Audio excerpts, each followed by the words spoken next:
কি হয়েছে বল। একটু জল দিয়ে যাবে? খুব জল তেষ্টা পেয়েছে। দেখছিস তো আমি কাজ করছি। একটু দিয়ে যাও না, খুব জল তেষ্টা পেয়েছে।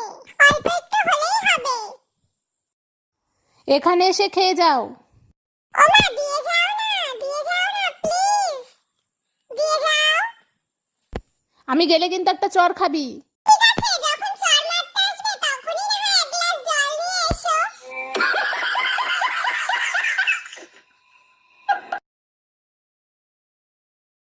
আমাদের ভিডিও ভালো লেগে থাকলে লাইক এবং সাবস্ক্রাইব করুন।